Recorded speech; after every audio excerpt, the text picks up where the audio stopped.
RTI Live News. Ask for right.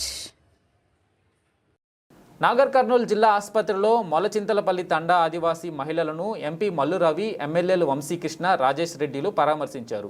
ఈరోజు జిల్లా ఆసుపత్రికి చేరుకొని బాధిత మహిళలను పరామర్శించి జరిగిన సంఘటనలను అడిగి తెలుసుకున్నారు.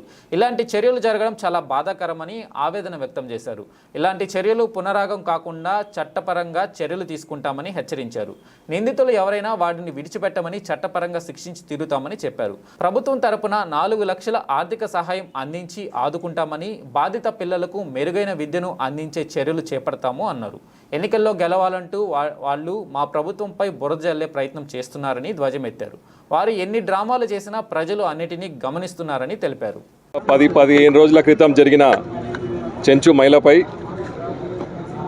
అఘాత్యం జరిగిన కొల్లాపూర్ కాన్స్టిట్యున్సీలో జరిగిన అఘాత్యంపై ఈరోజు పొద్దున మంత్రివర్యులు జూపల్లి కృష్ణారావు గారు వచ్చి government hospital Nagarkurnool government సందర్శనం జరిగింది. వాళ్ళకు కావాల్సిన పిల్లలకు చదువులు కానీ, వాళ్ళకు కావాల్సిన వసతులు కానీ తప్పకుండా ప్రభుత్వం ద్వారా చేస్తా అని చెప్పడం జరిగింది. అదేవిధంగా పెద్దలు మల్లు రవి గారు ఈరోజు వచ్చి కలెక్టర్ గారితో మాట్లాడారు. వారు కూడా వాళ్ళకి అతి త్వరలో కావాల్సిన డబ్బు సౌకర్యాలు కూడా ఇస్తా అని చెప్పినారు. ఇటువంటి సంఘటన జరగడం మన జిల్లాలో జరగడం దురదృష్టకరం. అదేవిధంగా ఇది ఏదో మారుమూల ప్రాంతాల్లో జరిగింది.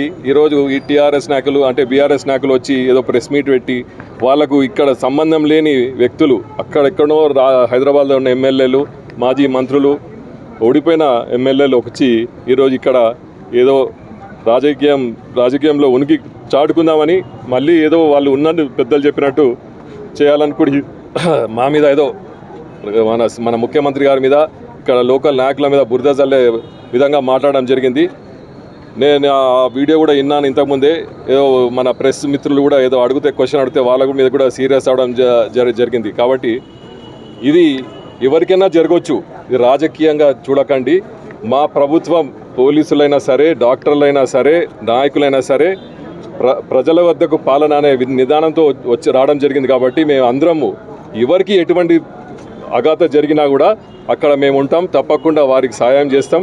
పెద్దలు చెప్పినట్టు తప్పకుండా మన జిల్లాలో ఎటువంటి ఉన్నా మేము ఇక్కడ ఉన్న నాయకులందరం కలిసికట్టుగా వారికి ఎటువంటి సాయం ఉన్నా మేము తప్పకుండా చేస్తామని మీ ద్వారా తెలుపుకుంటున్నాం.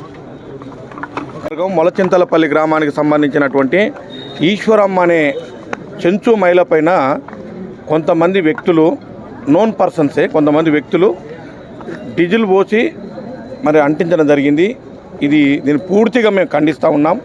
పెద్దలు డాక్టర్ మల్లురావు గారు చెప్పినట్టుగా, అదేవిధంగా మన మార్నింగ్ ఉదయం మన మంత్రి గారు జూపల్లి కృష్ణారావు గారు, మాతో పాటుగా రాజేష్ రెడ్డి గారు, వారందరం కూడా మేము సందర్శించాం. ముఖ్యంగా ఏమిటంటే ఇది రాజకీయ గొడవలు కావు, ఇది వ్యక్తిగతంగా ఉన్నటువంటి గొడవలు. వాస్తవంగా ల్యాండ్ పైన మేము ఎంక్వైరీ చేస్తే భూమికి సంబంధించిన గొడవలు. ఏది ఏమున్నా ఎవరు చేసినా ఇది సభ్య సమాజం తలదించుకున్నటువంటి చర్య. దీన్ని పూర్తిగా మరొకసారి ఖండిస్తూ మరి ఆ బాధిత కుటుంబానికి కాంగ్రెస్ పార్టీతో పాటుగా ఈ ప్రభుత్వం, ముఖ్యంగా ఈ రాష్ట్ర ముఖ్యమంత్రి పెద్దలు గౌరవనీయులు రేవంత్ రెడ్డి గారు ఇప్పటికే 4 లక్షల రూపాయలు వాళ్ళకు అనౌన్స్ చేయడం జరిగింది.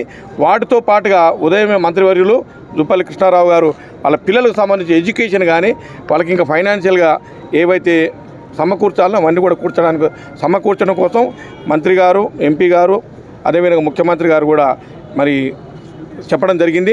కాకపోతే ఒక్క మనం ఏమిటంటే ఎవరు ఏం చేసినా కానీ ఇది ప్రిమిటివ్ పీటీజీ అంటాం, ప్రిమిటివ్ ట్రైబల్ గ్రూప్. ఈ ప్రిమిటివ్ ట్రైబల్ గ్రూప్కు గతంలో కాంగ్రెస్ పార్టీ ఉన్నప్పుడే అన్ని రకాల సౌకర్యాలు కల్పించింది. మరి గత ప్రభుత్వంలో ఆ పీటీజీ ప్రిమిటివ్ ట్రైబల్ గ్రూప్ ఉన్న సంగతి కూడా కేసీఆర్ గుర్తుండలే. ఇక చాలా విషయాలు చెప్పాలంటే అవి సందర్భం కాదు. కాబట్టి ఇవాళ మళ్ళీ కాంగ్రెస్ పార్టీ ఈ పీటీజీ ప్రిమిటివ్ ట్రైబల్ గ్రూప్ను అన్ని రకాలుగా ఆదుకోవాలి. ముఖ్యంగా ఎడ్యుకేషన్, హెల్త్, అదేవిధంగా వ్యవసాయానికి సంబంధించి వీటన్నిటిని కూడా ముఖ్యమంత్రి గారితో మేమందరం కూడా మాట్లాడతాం. ఎక్కువ శాతం ఈ పీటీజీ అచ్చంపేట, కొల్లాపూర్ ప్రాంతంలో ఉన్నారు. వారికి జరిగిన అన్యాయానికి మేమంతా కూడా చింతిస్తూ, అదేవిధంగా ప్రభుత్వ పరంగా వారిని చట్టపరంగా ఎవరైతే దోషులున్నారో వారికి ఇప్పటికీ అరెస్ట్ చేయడం జరిగింది. తప్పకుండా వారి మీద చర్యలు ఉండవని తెలియపరుస్తూ సెలవు తీసుకుంటాం.